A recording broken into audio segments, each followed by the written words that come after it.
Halo Sobat Sehat semua, Assalamualaikum warahmatullahi wabarakatuh. Salam jumpa kembali dengan saya Sugito di channel Berbagi Sehat. Channel edukasi dan motivasi seputar asam lambung, GERD, anxiety, psikosomatis berdasarkan pengalaman saya. Saya bukan siapa-siapa, bukan dokter, juga bukan tenaga medis. Saya hanyalah orang yang pernah menderita asam lambung, GERD, anxiety, psikosomatis dalam waktu yang cukup lama. Dan alhamdulillah sekarang sudah sembuh.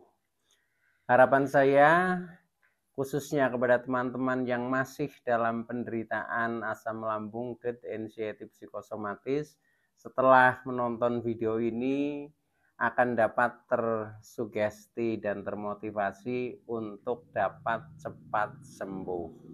Saya bisa sembuh, insya Allah teman-teman pasti juga bisa sembuh. Amin. Badai pasti berlalu. Baiklah teman-teman, pada kesempatan kali ini saya akan berbagi seputar asam lambung, GERD, anxiety, psikosomatis dengan topik cara mengatasi sesak nafas karena asam lambung, GERD, anxiety, psikosomatis.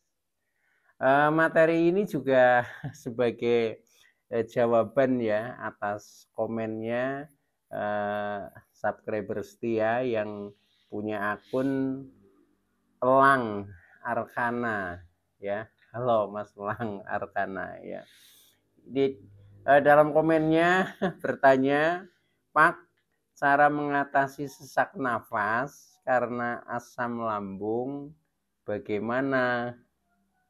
Saya sudah 3,5 tahun tiap hari sesak nafas. Baiklah teman-teman, sebelum saya lanjutkan ya, tolong yang belum subscribe channel ini klik subscribe dan loncengnya supaya teman-teman tidak ketinggalan konten video-video berikutnya. Dan jika suka, klik like, selalu bagikan ke sosial media teman-teman. Semoga bermanfaat buat kita semua. Baiklah teman-teman, kita lanjutkan ya. Jadi topik kita pada kali ini adalah cara mengatasi sesak nafas karena asam lambung, GERD, anxiety, psikosomatis. Teman-teman semua, ketika kita ingin mengatasi sesuatu ya, maka langkah pertama adalah kita tahu dulu sebabnya ya. Nah, bagi penderita asam lambung, GERD, anxiety, psikosomatis terjadi sesak nafas. Sesak nafas ini sebenarnya adalah salah satu sensasi ya dari 1001 sensasi asam lambung.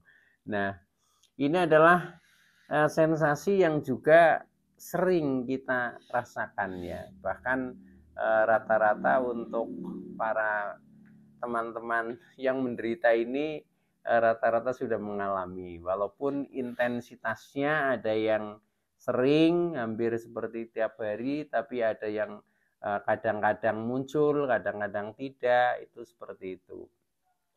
Baiklah teman-teman, jadi sesak nafas pada penderita asam lambung, GERD, anxiety, psikosomatis itu disebabkan karena GERD teman-teman. Nah, itu ada dua kemungkinan. Jadi pertama disebabkan GERD, kemudian juga disebabkan kecemasan ya, disebabkan oleh kecemasan. Nah, itu awalnya seperti ini teman-teman. Jadi terjadi GERD, sebelum GERD itu kan karena asam lambung naik ya. Asam lambung naik ke kerongkongan ya, ke atas lambung lah itu. Nah, kemudian terjadi GERD. Nah, ketika terjadi GERD itu sensasinya bermacam-macam ya, bermacam-macam. Saya sudah pernah meng-share di channel ini ya. Tapi untuk kali ini fokus kepada ini satu permasalahan, yaitu sensasi sesak nafas ya. Nah, karena terjadi GERD, sehingga terjadi sesak nafas. Biasanya selain sesak nafas itu diiringi dengan dada terasa agak panas, kadang dada terasa agak nyeri, kemudian di ulu hati juga terasa mengganjal, sampai dengan di tenggorokan itu kadang juga sepertinya tidak longgar lah, ada yang mengganjal juga. Ini itu biasanya seputar itu. Karena saya juga sudah pernah merasakan seperti itu teman-teman, sehingga apa yang sedang dirasakan oleh teman-teman saya itu bisa membayangkan dan paham persis tentang gejala dan rasanya karena saya pernah mengalami. Dan waktu itu saya juga termasuk yang sensasi di seputar dada itu memang seringnya kalau saya itu dulu nyeri ya, panas, nah kemudian sesak gitu, seperti itu yang sering. Nah, ini jadi diakibatkan karena GERD ya. Nah, karena GERD menimbulkan sensasi itu sesak nafas. Nah, kemudian setelah sesak nafas biasanya cemasnya juga timbul ya. Cemasnya timbul. Kita kadang takut jangan-jangan paru-parunya ini tidak beres atau paru-parunya luka atau gimana dan seperti itu ya. Itu. Nah, kalau sudah seperti itu ya, itu tambah lagi tentang psikosomatisnya, yaitu pemikiran kita yang negatif tentang sensasi, yaitu sensasi sesak nafas. Nah, ketika pikiran kita itu bersambung seperti itu, cemas dan psikosomatisnya mulai berpikir negatif, nah itu asam lambung akan semakin naik, semakin produk. Nah itulah yang sering saya sebut sebagai lingkaran negatif. Nah oleh karena itu solusinya ya untuk mengatasi kecemasan dan pikiran negatif supaya sesaknya nanti akan segera reda, itu memang kita harus jangan panik gitu teman-teman ya. Atau seringnya kita memang kadang mudah untuk mengatakan jangan panik. Tapi ketika rasanya itu memang betul-betul ya sakit, ya pokoknya dahsyat lah, nggak enak. Itu secara umum ya, secara psikologis pasti akan panik, itu seperti itu. Nah, maka dari itu teman-teman yang sudah pernah merasakan itu bisa bercerita lah, maksudnya seperti itu memang ya. Nah itu saya maklumi teman-teman.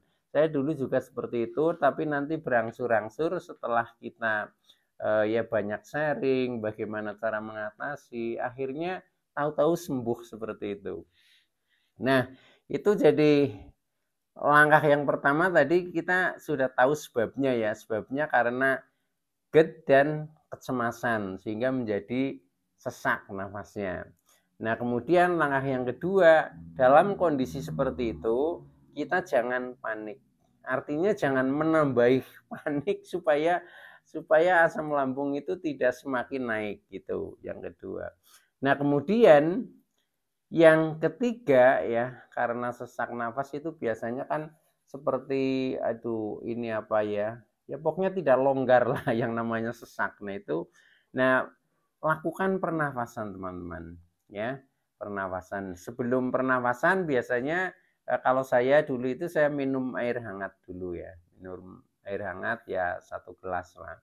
Nah setelah itu kita lakukan pernafasan ya, dengan pernafasan diafragma ya. Jadi kita ambil nafas lewat hidung, kita keluarkan lewat mulut. Ketika mengeluarkan perut sampai mengempis lah itu. Nah itu berulang kali. Dan nanti akan sedikit longgar. Tapi jangan lupa ya, sebelum pernafasan minum dulu air yang hangat, agak kepanas-panasan itu. Nah setelah itu sudah agak longgar kan. Nah setelah agak longgar, kemudian kita baru bisa mulai berpikir yang jernih di situ ya. kita tadi sudah berusaha menenangkan ya, menenangkan ini apa pikiran kita, itu jangan panik gitu ya. Nah setelah itu kita langkah selanjutnya ya ini langkah yang tadi yang ketiga kan pernafasan, kemudian yang keempat atasi agar asam lambung tidak naik lagi gitu. Karena kan setiap asam lambung naik terjadi GERD, yaitu sensasinya jadinya sesak nafasnya seperti itu. Maka mulai dari asam lambung diusahakan jangan naik lagi. Nah caranya bagaimana untuk solusi supaya asam lambung tidak naik? Ya seperti di video-video yang lalu saya juga sudah menyampaikan ya, jaga 3P lah ya. Jaga 3P yaitu tentang pola makan, pola hidup dan pola pikir itu.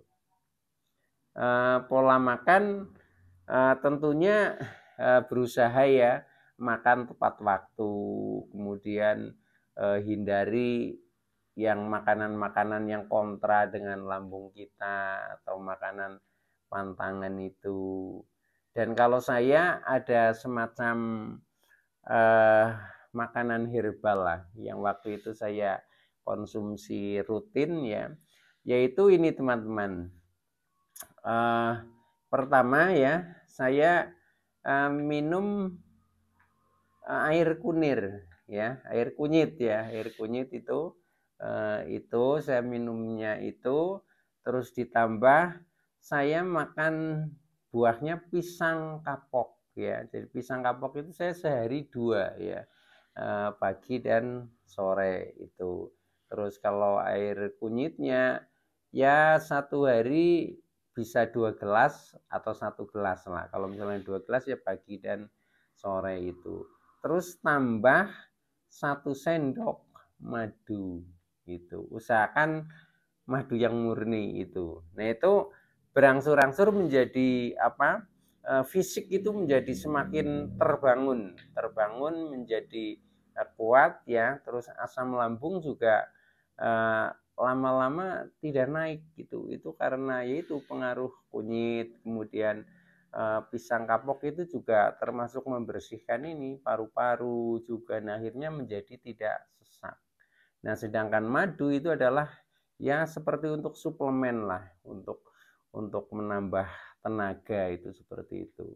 Jadi itu resep saya itu tentang yang berhubungan dengan pola makan itu makanan herbalnya itu.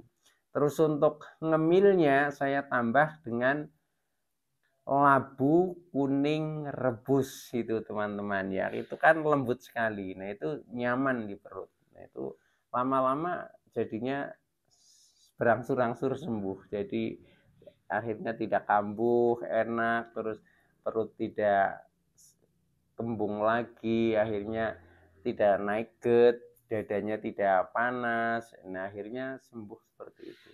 Jadi untuk pola makan itu ya teman-teman, itu pengalaman saya seperti itu. Jadi pola makan intinya tepat waktu, hindari makanan yang kontra atau pantangan. Kemudian untuk herbalnya ini pengalaman saya ya yang saya praktekkan, mungkin teman-teman agak sedikit berbeda juga wajar-wajar saja, yang penting efeknya positif. Kalau saya itu minum air kunyit, buahnya makan pisang kapok, ngemilnya makan labu kuning rebus, suplemennya saya pakai madu 1 sendok. Hanya itu.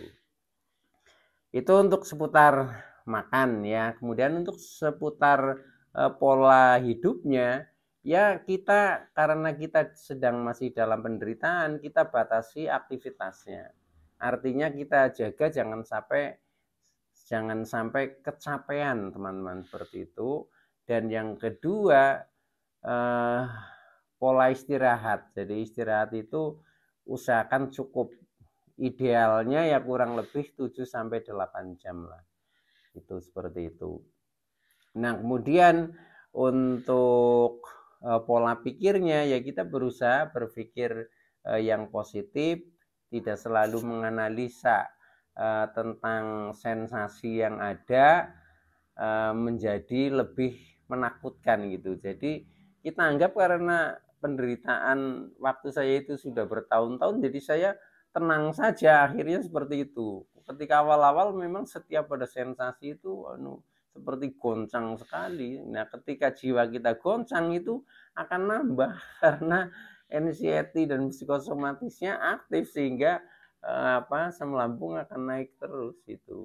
Jadi anggap saja itu ya sudah hal yang biasa, toh nanti lewat juga dan ini tidak berbahaya. Kita harus punya anggapan seperti itu dulu. Oke teman-teman ya. Nah selain itu 3P-nya kita jaga. Kemudian untuk malam ya. Malam itu kalau saya dulu tidak makan gitu, tidak makan. Jadi saya makan paling malam itu saya batasi sampai jam 8 malam. Nah setelah itu paling saya hanya minum itu. Karena apa? Kalau malam itu kan mau tidur. Nah, kalau mau tidur kita perutnya penuh, apalagi kita makan besar ya. Nah, itu akhirnya nanti mudah sekali terjadi GERD gitu. Itu juga saya dari pengalaman seperti itu. Saya pernah waktu itu mau tidur saya makan ya paling selang seperempat jam kemudian tidur. Nah, begitu bangun ini sensasinya udah pusing sekali ya, kemudian dada sesak dan lain sebagainya, sampai duduk saja tidak bisa karena saking pusingnya itu. Nah dari situ saya ingat-ingat, nah kemudian saya robah itu, jadi malam itu paling malam jam 8, terus tidur saya biasanya mulai jam 10 ya, jam 10 dengan posisi saya pakai bantal 2, jadi kepala agak tinggi, nah, sehingga tidak terjadi GERD. Nah akhirnya bangun ya sudah agak segar, sudah agak enakan lah seperti itu. Itu jadi malam itu usahakan jangan makan tapi paling minum saja itu. Jadi makanya saya batasi hanya sampai jam 8. Setelah itu jangan, nanti makannya lagi pagi, makan pagi seperti itu. Oke teman-teman, kita lanjutkan ya. Kemudian selain itu untuk memberi kenyamanan ya, kita ketika sedang ada sensasi biasanya saya juga pakai minyak angin ya, minyak angin kita hirup, ini kan menjadi agak segar ya, segar. Nah kemudian kita gosokkan di seputar dada yang sesak, ini juga mengurangi rasa-rasa sensasi yang sesak itu tadi. Itu. Nah, setelah itu tinggal kita menenangkan pikiran. Menenangkan pikiran ini jauh lebih sulit teman-teman ya. Kadang kita yaitu sudah berniat menenangkan tapi ternyata pikiran masih aktif terus, aktif yang negatif itu. Nah itu juga pengalaman juga seperti itu. Nah ini untuk menenangkan pikiran biasanya malam ya ketika mau tidur. Nah saya berusaha banyak berdoa ya, banyak berdoa, berzikir, kemudian ya banyak bersyukur walaupun dengan kondisi yang misalkan belum begitu membaik, tapi kan yang di bawahnya kita itu lebih banyak lagi itu. Maka dari itu kita tetap optimis saja, tetap bersyukur, kemudian kita juga ikhlas dengan penderitaan dan juga pasrah sekalian kepada Allah Subhanahu wa taala ya, karena yang bisa istilahnya menyembuhkan dan bisa mendatangkan penyakit semuanya ini adalah atas izin Allah. Nah selain itu juga kita berusaha sabar ya selama dalam ikhtiar penyembuhan, tapi belum bisa sembuh total. Nah kita tetap bersabar dan juga kita sadar dengan kekurangan-kekurangan kita teman-teman ya. Jadi entah itu kurang baik dalam pola makan, entah itu kurang baik dalam pola hidup, entah itu kurang baik dalam pola pikir. Nah kita sadari dan kita perbaiki. Nah insya Allah dengan seperti itu akan berangsur-angsur membaik dan akhirnya menjadi sembuh teman-teman. Oke, itu dulu yang bisa saya sampaikan ya. Terima kasih atas like, subscribe, serta komennya. Saya Sugito dari channel Berbagi Sehat. Saya bisa sembuh, insya Allah teman-teman pasti juga bisa sembuh. Badai pasti berlalu. Oke, terima kasih. Wassalamualaikum warahmatullahi wabarakatuh.